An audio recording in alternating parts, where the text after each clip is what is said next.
You dropped a bombshell, man. So you saying that Tupac, he was already dead before he got to the hospital? You know what? It gets very technical.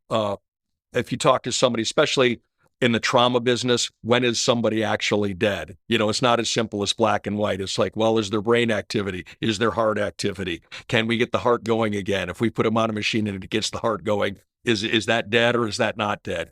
So, it gets very technical. But I think for practical purposes, as far as like, could anybody have saved him? The answer is no. It was too late. He'd been too seriously injured. Somebody said if he'd he had multiple torso shots and every one of them was fatal. Any one of them would have killed him, and he's got a couple. It's kind of a miracle he survived the minutes that he did with the injuries that he had. So he really, when he pulled in the hospital, I mean they did all they could, but he really had no chance. And you knew it was fatal when you first seen Tupac. Yeah, I was pretty sure.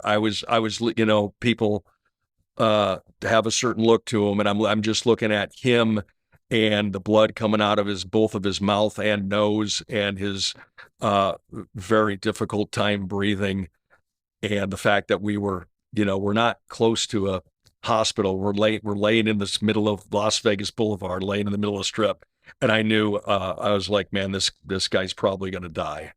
Yeah. And from what you seen Tupac, he was on the ground gasping for air with all his gold jewelry with blood everywhere. Right, right. He had a lot of, and that always stuck out in my mind that he had a lot of gold jewelry on, gold chains, and the blood was already coagulating in the chains. So he's just got all the chains and all the blood in the chains, and it just kind of made an image in my mind at the time. So you seen Suge and you seen his reaction when Tupac got shot.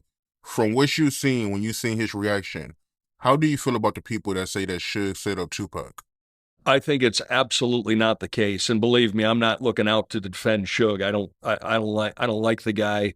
He's a murderer, not a convicted murderer at this point. But I do not think he had anything to do with it. First of all, if you're going to have a guy shot, you don't have a guy shot who you're sitting next to in a car, which is evidenced by the fact that he himself was shot during that shooting.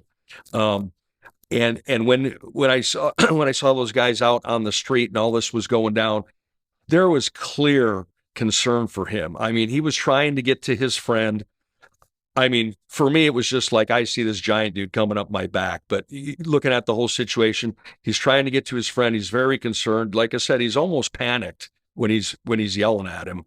And it's funny because he's yelling Pack, not Pac. He's yelling Pack. And somebody later said, well, that was just a little nickname he used to call him. You know how it is with guys that hang around each other.